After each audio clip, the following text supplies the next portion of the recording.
जय हिंद विद्यार्थियों, कैसे हो आप सब। आशा करता हूँ आप सब बहुत अच्छे होंगे।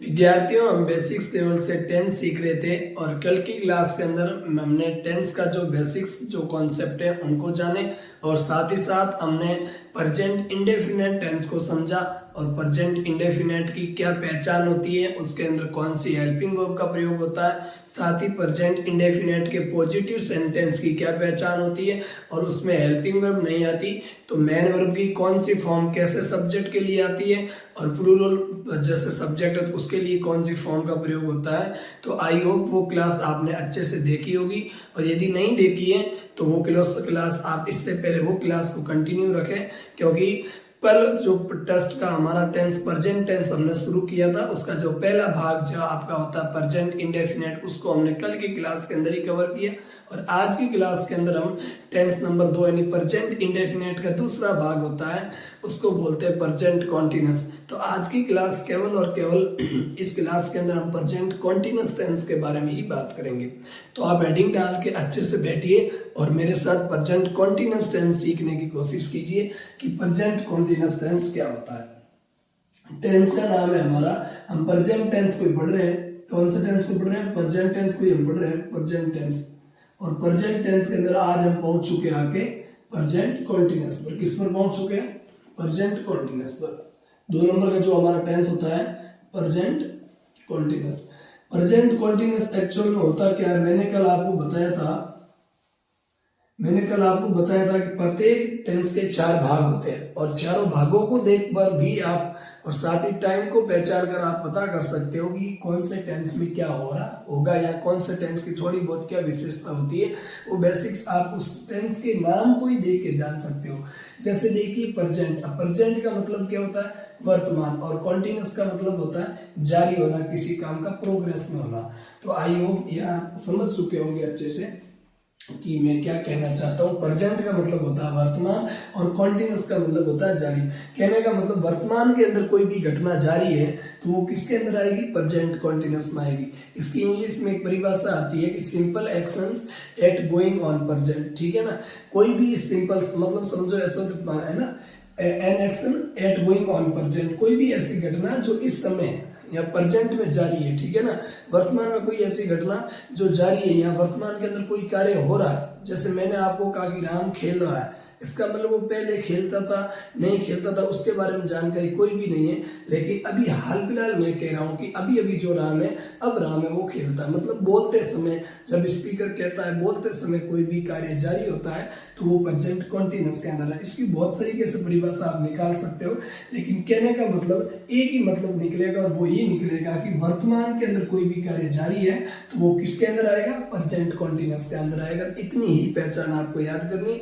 बाकी अदर इसकी इंग्लिश के अंदर क्या डेफिनेशन होती है, क्या ये टेम्परेरी एक्शन होता है या परमानेंट एक्शन होता है, ये सारी की सारी चीजें हम एडवांस में पढ़ेंगे। हमें यहाँ पर केवल और केवल बेसिक्स ही सीखना है। अब आप देखिए, सबसे पहले इसकी हिंदी में पहचान है कि हिंदी के किसी वाक्य के अंत में रा है, रही है या फिर रहे हैं। हिंदी के किसी वाक्य के अंत में रा है, रही है, रहे हैं या फिर रहा हूं, ठीक है ना, या रही हूं, ये किसी वाक्य के अंत में आते हैं। विशेषकर रहा है, रही है, रहे हैं। ठीक है ना, हिंदी के किसी भी वाक्य के अंत में रहा है, रही है, रहे हैं और रहा हूं ये आ जाता है। आप उस हिंदी के सेंटेंस को देख के पहचान सकते हो कि वो सेंटेंस वर्तमान मतलब प्रेजेंट कॉन्टिन्यूस का होगा। वैसे मैं सेंटेंस बोलूँ राम खेल रहा है, अब इसका मतलब तुम ऐसे भी पहचान सकते हो कि राम खेल रहा है तो है को देख के पहचान सकते हो कि वर्तमान की बात है। जिस प्रकार से जो हिंदी का एक था शब्द होता है वो था शब्द ये दर्शाता है कि ये कोई भी कार्य भूतकाल का है, उसी प्रकार से जो ये है शब्द है ना ये बताता है कोई भी कार्य प्रेजेंट टेंस का है। अब राम खेल रहा है, ठीक है ना, तो उसके अंदर है को देख के आप टेंस टाइम पहचान सकते हो कि प्रेजेंट है और रहा है, रही है, तो इसको देख के समझ सकते हो कि वर्तमान के अंदर कोई कार्य जारी है तो वो किस में आएगा? प्रेजेंट कॉन्टिन्यूस में आएगा। लेकिन फिर भी आप इन वर्ड्स की हेल्प ले लीजिए कि किसी भी हिंदी के किसी वाक्य के अंत में रहा है, रही है, रहे है और रहा हूं आ रहा है तो वो वाक्य प्रेजेंट कॉन्टिन्यूस टेंस का होगा। आई होप हिंदी की पहचान आपको इतनी समझ में आई होगी। अब आप मेरे साथ आगे बढ़िए। इस टेंस के अंदर आपको ध्यान रखना है कि जो हेल्पिंग वर्ब होती है, कौन सी वर्ब, हेल्पिंग वर्ब, ये आपको इधर से नहीं दिख रहा होगा, मैं इसमें बता देता हूँ थोड़ा सा, ठीक है ना, रहा है, रही है, रहे हैं, या फिर रहा हूं, या फिर रही हूं, ये कौन से सेंटेंस के अंत में आता है, वो आपका मतलब प्रेजेंट कॉन्टिन्यूअस टेंस की पहचान होती है। अब इस टेंस के अंदर जो हेल्पिंग वर्ब होती है वो इज, आर और एम, इज, आर और एम, ये इसके साथ में मेन वर्ब की फोर्थ फॉर्म का प्रयोग होता है। ये चीज आपको ध्यान रखनी कि हेल्पिंग वर्ब कौन सी है, तो आप कहोगे हेल्पिंग वर्ब कौन सी, इज, आर, एम, और जब helping verb is, are, am है तो इसके साथ मेन वर्ब की कौन सी फॉर्म का प्रयोग होता है, तो इसके साथ जो मेन वर्ब है वो चौथी फॉर्म लगती है। देखिए हेल्पिंग वर्ब कौन सी है, इज, आर और एम, या इज, एम, आर ऐसे भी बोल सकते हो आप, प्लस मेन वर्ब मुख्य क्रिया की चौथी फॉर्म का प्रयोग होता है। बस इतनी सी बात इस टेंस के बारे में है, और कोई चीज आपको याद ही नहीं रखनी है। केवल helping verb is, are, am के साथ मेन वर्ब की फोर्थ फॉर्म का प्रयोग कौन से टेंस के अंदर होता है, तो आपको प्रेजेंट कॉन्टिन्यूअस में होता है। ये इंग्लिश की पहचान है, मतलब किसी सेंटेंस के अंदर इज, आर, एम के साथ में वर्ब की फोर्थ फॉर्म मिले तो आप ऐसे मानना कि वो सेंटेंस प्रेजेंट कॉन्टिन्यूअस का है। ये हिंदी की, इंग्लिश की पहचान है। और हिंदी का सेंटेंस कैसे पहचान सकते हो, तो उसके अंत में रहा है, रही है, रहे है, आ रहे, तो आप समझ सकते हो वो सेंटेंस कौन से टेंस का, प्रेजेंट कॉन्टिन्यूअस का। इतनी बात समझ भाई, बहुत अच्छी बात है। अब हमको क्या लिखना, इसके अंदर एक बात और जान लीजिए आप, जो इज है ना, इज का प्रयोग किया जाता है सिंगुलर सब्जेक्ट के साथ। किसके साथ, सिंगुलर सब्जेक्ट के साथ इज का प्रयोग किया जाता है। किसके साथ, सिंगुलर सब्जेक्ट के साथ, यानी एक वचनकर्ता के लिए किसका प्रयोग होगा, इज का। और आर का किसके लिए होगा, आर का प्रयोग PLURL, प्लूरल सब्जेक्ट के साथ आर का प्रयोग होगा। और जैसे आपको एक एम हेल्पिंग वर्ब दिख रही है, ये जो आपका एम है ना, एम यहाँ लिख देता हूं मैं, जो ये आपका एम है ये स्पेशली किसके लिए यूज होता है, यूज फॉर आई, मतलब केवल और केवल सब्जेक्ट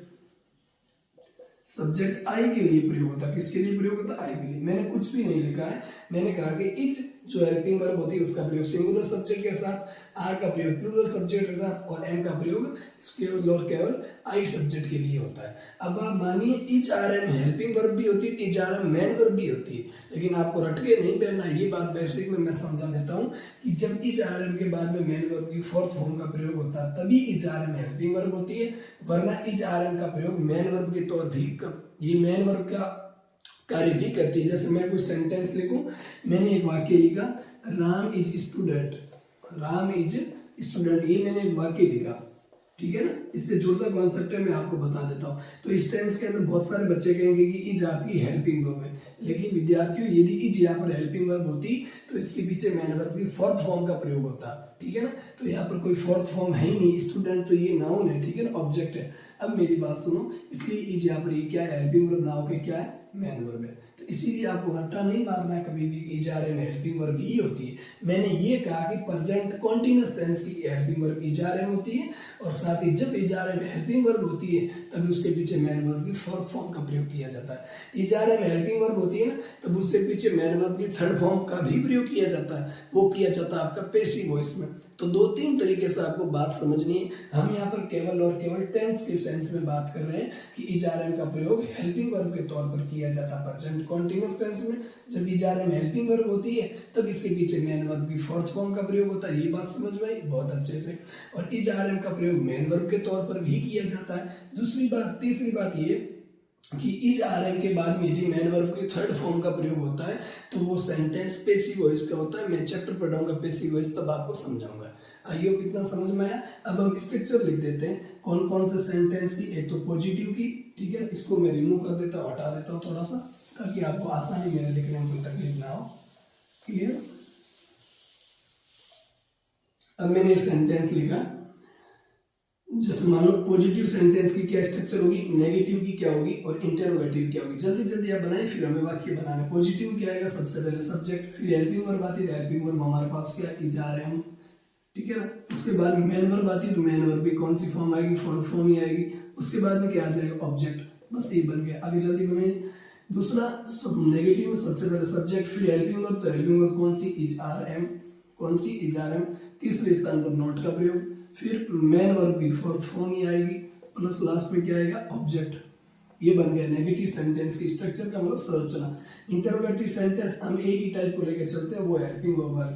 तो सबसे पहले हेल्पिंग वर्ब, और हेल्पिंग वर्ब कौन सी है, इज, या फिर आर इज आर या फिर am is are am plus subject और उसके बाद में मेन वर्ब की फोर्थ फॉर्म प्लस ऑब्जेक्ट।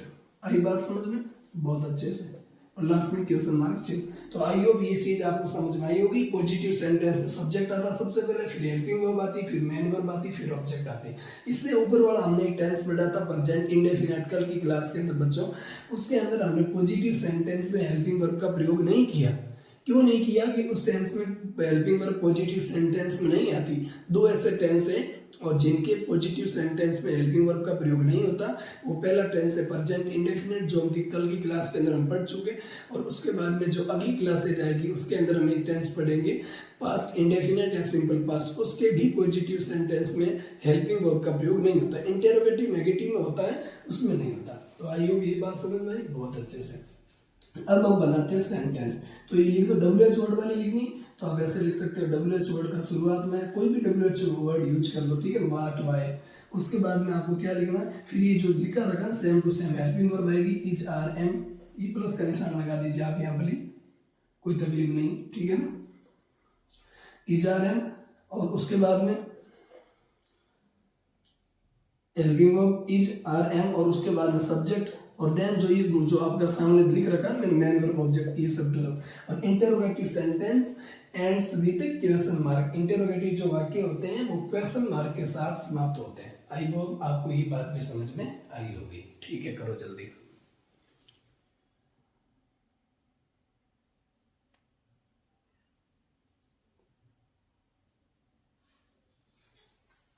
अब देखिए हम जल्दी से सेंटेंस बना देते हैं, फिर हमें ये प्रेजेंट कॉन्टिन्यूअस टेंस हमारा खत्म होता है। बस इतना ही है, इसके अंदर कुछ नहीं। इज आर एम के बाद में मेन वर्ब की फोर्थ फॉर्म का प्रयोग करना। जैसे मैंने पहला सेंटेंस में लिखूं कि राम पुस्तक पढ़ रहा है, ये सेंटेंस लिखा मैंने, राम पुस्तक पढ़ रहा है, ठीक है ना, राम पुस्तक पढ़ रहा है। इसको भी मैं इंटरोगेटिव नेगेटिव सब बनाऊंगा। अब राम पुस्तक पढ़ रहा है, सबसे पहले क्या आता पॉजिटिव, आप कहोगे सर सब्जेक्ट आता है, फिर हेल्पिंग वर्ब आती है। हेल्पिंग वर्ब हमने कैसे पहचानी, कौन से टेंस की राह है, इसका मतलब इज आर एम, ठीक है ना। तो आराम के अकॉर्डिंग क्या आएगा, इज हेल्पिंग वर्ब होगी, तीनों में से एक आएगी, तीनों ही नहीं आएगी, राम इज। फिर मेन वर्ब की फोर्थ फॉर्म, तो मेन वर्ब कौन सी, पढ़ने की, तो पढ़ने की फोर्थ फॉर्म क्या होगी, रीडिंग। क्या होगी, आईएनजी लग जाएगा, रीडिंग। आईएनजी वाली फॉर्म को चौथी फॉर्म कहती है, ध्यान रखना। राम इज रीडिंग, क्या पढ़ रहा है, पुस्तक, तो पुस्तक को क्या कहोगे, ए बुक, ऑब्जेक्ट सबसे लास्ट में आ जाएगा। तो ऐसे देखो हिंदी के सेंटेंस को हमने इंग्लिश में ट्रांसलेट कर दिया।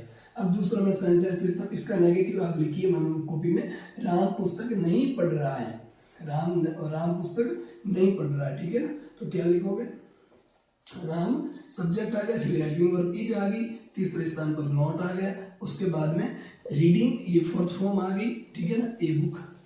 तो इसमें और इसमें कोई कुछ फर्क नहीं है, इसके अंदर बस नॉट जोड़ दीजिए और कुछ भी नहीं है। पॉजिटिव और नेगेटिव के अंदर क्या डिफरेंस है, केवल और केवल नॉट का ही डिफरेंस है, क्योंकि ये प्रेजेंट इंडेफिनिट और सिंपल पास्ट की बात छोड़ो, बाकी सब में यही डिफरेंस है, ठीक है ना। Ram is not reading a book. अगला मैं सेंटेंस लिखता हूँ, क्या राम पुस्तक पढ़ता है, तो अब सबसे पहले यहाँ हेल्पिंग वर्ब आएगी, फिर आएगा सब्जेक्ट, सब्जेक्ट तो मेरे को पता है राम है। अब राम के अकॉर्डिंग हेल्पिंग वर्ब क्या आएगी, इज आर एम, तो राम तो सिंगुलर है तो इज आई बड़ा होगा, ठीक है, इज। तो is Ram reading a book, is Ram reading a book का मतलब क्या हो गया, क्या राम पुस्तक पढ़ता है। तो आई होप इतने अच्छे से विद्यार्थियों आप भी वाक्य बना सकते हो, बस इसमें कोई घबराने की जरूरत नहीं है। प्रेजेंट कॉन्टिन्यूअस की पहचान होती है हिंदी का किस कोई भी वाक्य जिसके अंत में रहा है, रही है, रहे है, या फिर आपका रहा हूँ, रही, जैसे मैं खेल रहा हूँ, मैं खेल रही हूँ, मैं पढ़ रहा हूँ, मैं पढ़ रही हूँ, ठीक है ना, मैं नाच रहा हूँ, मैं सो रहा हूँ, ऐसा, ठीक है ना। उसके बाद में रहा है, रही है, रहे हैं, ठीक है ना। अब आई होप ये सेंटेंस आपको समझ में आया होगा। एक और इसका WH वर्ड यूज करना चाहते हो तो मैं कर देता हूँ, जैसे वाई, राम पुस्तक क्यों पढ़ रहा है, तो वाई, उसके बाद में आ जाएगा इज, हेल्पिंग वर्ब आएगी, तो वाई इज, फिर Ram, why is Ram reading a book.